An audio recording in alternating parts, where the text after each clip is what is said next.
The first step in getting a job is deciding what kind of work you want to do. There's a method for doing this, and Ed had used it in a class project some time before. He had made a survey of occupations which appealed to him, and he had checked these against his own abilities and interests. The field which had appealed to him most was distribution. He had decided then that he was particularly interested in wholesaling. A careful check through the classified telephone directory gave him an idea of how many opportunities in this field he might find in his town, and he started to make a list of prospects. That's a good start, Ed. And I think wholesaling's a good choice for you. But they're just names. They don't mean anything to me. What do I do next? You need to learn something about each of these companies. Where can I get information?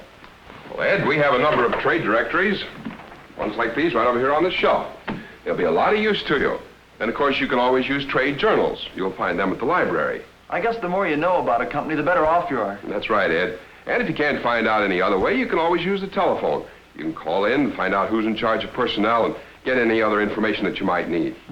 Interviews have me kind of scared. Well, there's a method for interviews, too, Ed. You can read about it in some of these books. Don't worry about these interviews. All you have to do is be yourself. But be your best self. Yes, sir. Oh, hi, Ed. You're late. Ed's always late. Landed a job yet, Ed? No. How about you, nature boy? More respectfully, please. You are now talking to a professional assistant. U.S. Forest Service. Junior grade, that is. I got my appointment yesterday. Oh, good, Carl. Congratulations. Say, I might fall out of a tree, though. Would you like to come out and be my nurse? Oh, Carl, I want to be a dietitian. That's not a nurse. Well, you're working at a hospital this summer, aren't you? Well, as a lab assistant, that's different. Gosh, what a bunch of go-getters. I suppose your future's all mapped out, too, Jim. Well, I got a promise from Mid-American Foundry. I ought to hear from them this week. Say, that's swell. With his friends so far ahead of him, Ed decided he had some catching up to do. The sixth period found him back in Mr. Bolton's office. He started his job hunt by listing his prospects onto separate cards. Pretty soon, he began to know a surprising amount about some of the companies.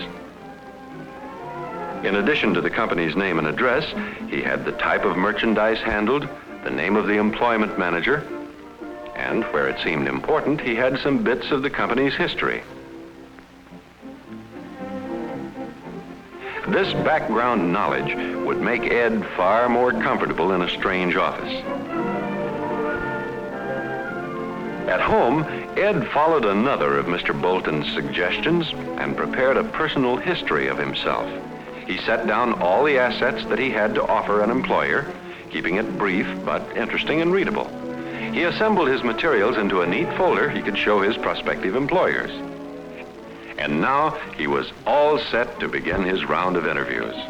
From his talks with Mr. Bolton, Ed had learned some of the secrets of a successful interview. For one thing, he dressed appropriately in a business suit. Ed learned, too, that interviewing is a one-man job. He brought Carl along this far for moral support, but now he's on his own, headed for his first interview. May I help you? I'd like to see Mr. Holland, please.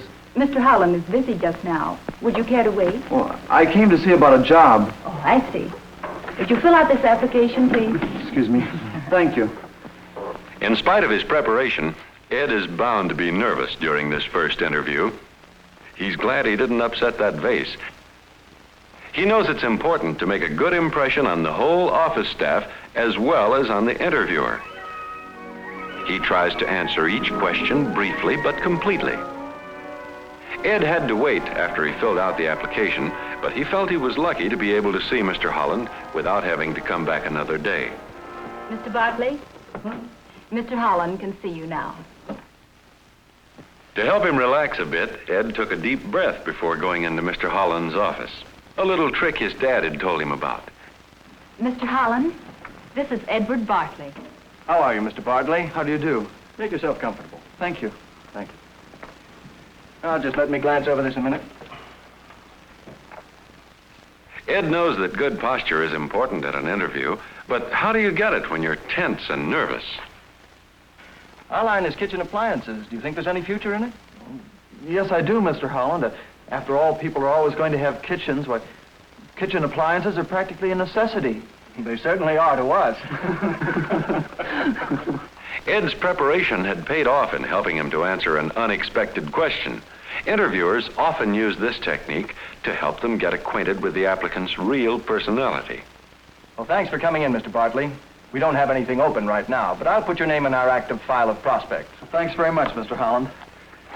In cold canvassing, such as Ed is doing, he can't expect to land a job or even get an interview on his first try. But he has gained experience, and that's important. As Ed continues calling on employers, he gets more experience. He learns a lot more about the wholesale business. Each interview, he finds, is less difficult.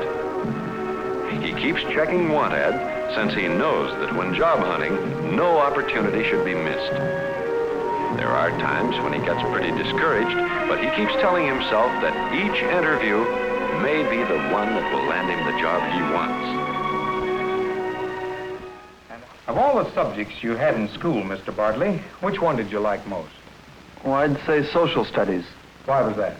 Well, I like to study about people, how they live, how they work, and how they get along together. I see. Now, are there any questions you want to ask me? Well, Mr. Aaron, about that training program, would I get a chance to work in all the departments of the company? Yes, if you were selected for the training program. What would you eventually like to do with our company, Mr. Bartley? Oh, I think I'd like buying most.